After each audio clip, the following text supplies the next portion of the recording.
So, the first album we've got is the album Uspeh from TDK, which came out on 23rd of December 2019 on Made of Stone Recordings. So this album is quite old in that kind of sense, that it came out, a few years ago. It's by no means old. I mean, that's ridiculous.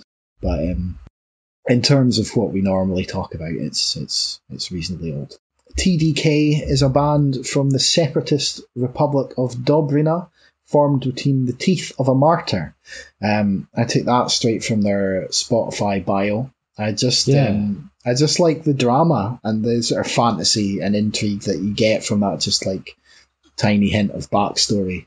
It's just quite interesting. So I kind of looked into that, and I don't know if it was like a tongue-in-cheek type of thing. You know how like we talk about like New Mill, like the sprawling metropolis of New Mill, for example, which is a tiny wee place just outside Keith, our hometown. Because when I looked into where Dobrina was, it's a village. It's a small place, which is located in the northeast of Bulgaria. Yeah, I just figured. You figured it was a kind of tongue-in-cheek thing. Yeah, that's kind of. I think it maybe partly is, but like on their Bandcamp page, they describe themselves as Bulgaria's disappointment. And they describe, according to their Spotify page or Spotify bio, like you just said, they describe their sound as a cross-section of the social experiment in Bulgaria, which they call the transition, which sounds quite ominous, yet alluring, it makes you want to find out a bit more. So I did a bit of delving. Okay.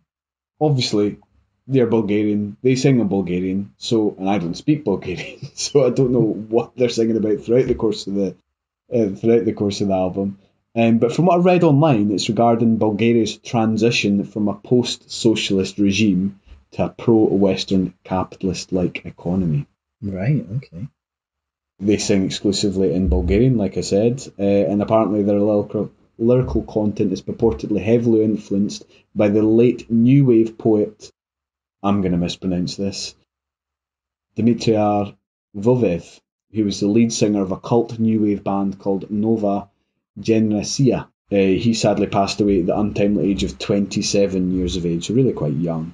Couldn't find a whole lot about him online other than kind of photographs and small bits of information here and there. Apparently his band opened up for Depeche Mode after his death in 2006, with his brother Simon standing in for him on vocals. So they must have been quite a big hit, I listened to a few of their tracks online, on YouTube mostly, and they're pretty dark and pretty eerie sounding, quite ominous, and there's a lot of elements of that in this album, I would say. Yeah, no, definitely. I mean, I had initially likened it to, and the name of the band that I initially likened to is completely gone out of my head. To Give Up to Failure.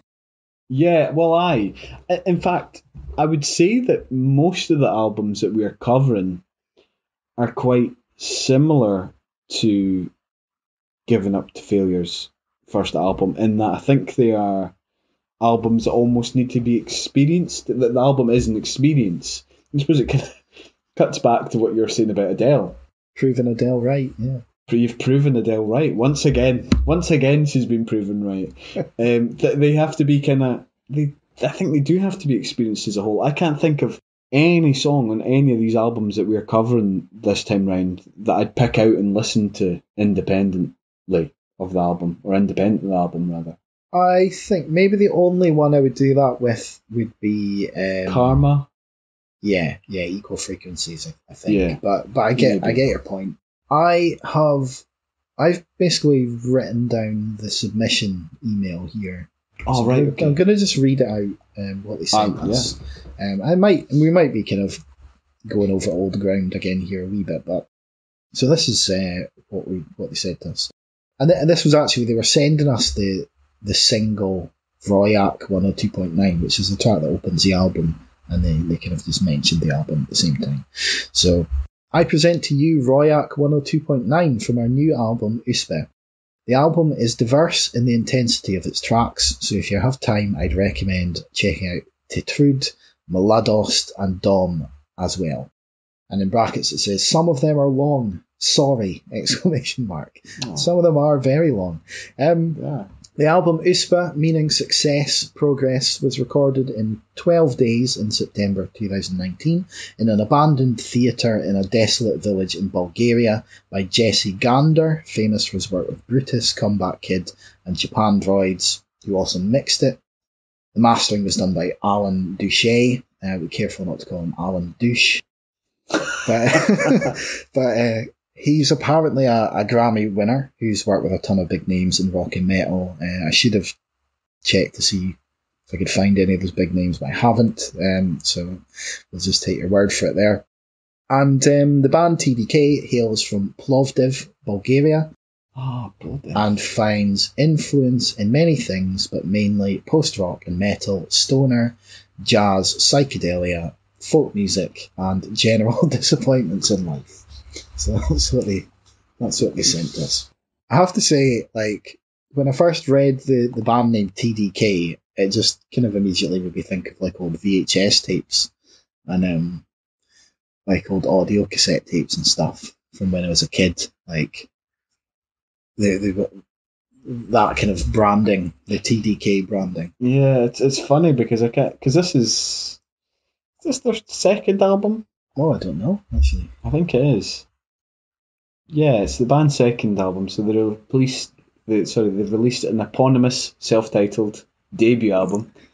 Have to get those words in there, Snids. Have to get those words in there. That was released on the 19th of February 2017, so quite a while ago as well. Yeah, and it's funny you say that. It reminds you of the kind of VHS kind of branding, because if you look at the cover photo or cover picture for that album, it does have that kind of feel to it. It does seem quite old-fashioned in a way. The kind of TDK is stretched, and it's like bubble in big orange bubble writing, and it almost looks as if it's kind of stretched over the front cover of the album. Cool. Okay. I just kind of brought back fond memories of watching like shitty recordings off the TV of like Ghostbusters 2 and Starship Troopers. Those are the ones that I had. Two of my favourites I had recorded back in the day. Anyway, the album's 47 minutes long, but it's only 6 tracks, which you might be wondering how that's possible, but it's because some of the songs are incredibly long. Well, is the last track 12 minutes long? So two of them. The shortest is 4 minutes, or just over 4 minutes. Yeah, so 2 of the tracks are about 12 minutes long, the opener and the closer. So Royak 102.9 and Tetrude, they're 12 minutes, and then another 2 are like 6 and 7 minutes long. So yeah, it's a pretty long album. I mean, the songs, they're in the sort of tradition of prog, they're like long songs that kind of build and surge, and they've got these like gloomy atmospheric passages that culminate in these some really, really heavy moments soaked in passion, blood, sweat and tears, I feel like. And at times it's absolutely terrifying. And other times it's really tender and introspective. But it's like, even with like such crazy song lengths, I think it's always really quite engaging. Yeah, well, I've kind of described it, quite similarly to yourself, I've kind of described it as most of the tracks feeling like intense, sprawling, ambient soundscapes. They really kind of draw you in, kind of hold you in their gaze almost, has you kind of enthralled. In terms of the musicianship in and of itself, it was quite complex, like you said. There's a lot of depth, texture. The song themselves kind of range from kind of languid, kind of stoner rock-esque riffs to punishing, bubbling kind of frenzy of stabbing and unwieldy electrical guitars, explosive drums, crashing cymbals. I think it's important to note with vocals to match at times. Like the lead vocalist, ranges from screaming, growling to almost whimpering, pleading at times. And it's, as you said, quite introspective, quite evocative. A lot of it feels as if it would work quite well as a soundtrack. Yeah, it's one to be experienced, I think. Yeah, it's got these like sort of like a cold, sort of war-torn soundscape that it creates, and that's kind of why I likened it to Give Up to Failure, because that their record Burden had a very certain kind of atmosphere to it, quite a bleak one.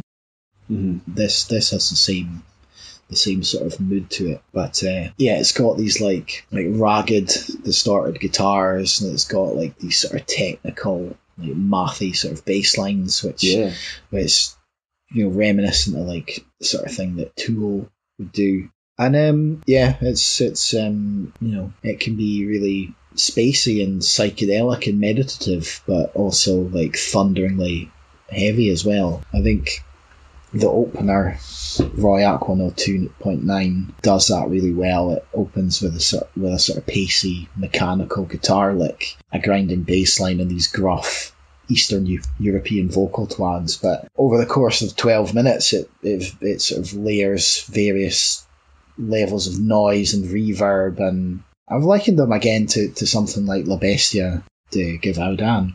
I think that's fair to say. And it gets super heavy and weird. There's like spoken word vocals, doomy riffs, and sort of urgent crashing drums. So, and the shortest song on the album is 4 minutes, as you said. It feels a bit punkier. It's got a kind of spiraling opening riff, like a bit of a bounce to the bass. It's got this really urgent soaring chorus. There's some melodic guitar picking in there, some awkward spiky picking as well. And there's a bit where the main riff of that goes like, it sounds like the theme tune for Are You Afraid of the Dark? It's like really sort of like a sort of haunted, a sort of ghost story sound, which I really enjoyed. There's a lot of cool stuff on this album. I really like the third song. I'll try and pronounce it. Ni Gavorum Seratasete. I've definitely pronounced that wrong. But I liked how you kind of mentioned it sounded almost kind of like a war-torn soundtrack or what have you. Yeah. They actually repeat the title of that track in unison over and over, and it kind of reminded me of that proper kind of Soviet Russian USSR type of propaganda type song. And I was interested to find out what that actually meant, so I typed it into Google Translate. Obviously I'm not too sure how correct it was, but apparently it translated as "we talk with our hands," which sounded pretty badass, like we fucking sort things out with our fists. Talk to the hand, It almost sounds as well like you use hand signals instead of like talking out loud, because you could be being monitored. I guess that just kind of came in my head just now. I hadn't really thought about that, but yeah, that sort of chant is really cool. And there's a really good bit in the middle of the song where it's just all riffs and weird electronics, and it's pretty cool. One thing I noticed is that, and I don't know if this is on purpose, is that after that first 12-minute track, it drops down to 4 minutes on the next track, and then it rises to 5 minutes, and then the next track rises to 6 minutes, and then the next track goes to almost 8 minutes, and then finally it's 12 minutes again. And it's almost like the whole album builds and swells and crashes, even like the track lengths, which might not have been deliberate, but it's a nice coincidence if it wasn't. And it's just the way the songs are sort of built with these weird peaks and troughs, and the actual track lengths of the album do the same thing, which I just thought was an interesting thing that I noticed. Yeah, to be honest, I never noticed that, but it'd be pretty cool if it was deliberate, or it has been deliberate. Yeah, I really enjoyed this. The last track is pretty unbelievable. Like, just the bass tone on that song is just so good, and there's a kind of like buzz to it that you can imagine that would make your teeth rattle, like if you were at the speaker with that bass playing. And it's just got these really interesting guitar licks and just a great groove to it. And one of their heaviest moments, about halfway through, one of the heaviest moments from the whole album is there, just these pulverizing drums, and the vocals. I've said the vocals will tear the flesh from your bones. So it's just how harsh the screams are, and it's all really, really impressive. It's one that certainly grew on me over time. I don't think I gave it my full attention the first time I listened to it, if I'm honest. Yeah, and it's a long listen. And I suppose even, an album that opens with a 12-minute track is never going to be the most accessible, especially given how heavy it is at times. I still really enjoyed it, man. You know what I mean? But again, I find that we're kind of talking quite a lot about Give Up to Failure, but it's very similar. It had a very similar vibe for me. And yeah, I think it is an album that you would have to experience, really. Yeah. I'd quite happily listen to most of these tracks on their own, to be fair, as well. But I think, it's definitely an experience to listen to from start to finish. But I'd happily just pick out any of these and listen to them as well. How did you score this one? I've given it a strong 8. Strong 8. Yeah, I've given it a 9, so I don't think we're too far apart there. I think, just the more I listen to it, the more I enjoy it. And I just love that quiet.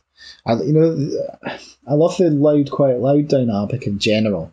But I really love in metal where you get that to an even more extreme, where you get like the loud, quiet, loud, but it's loud, quiet, heavy as fuck. Like I love that. I love that dynamic. It's so good. But yeah, okay, so that was Uspeh by TDK. Cool.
It's not finished. It's finished.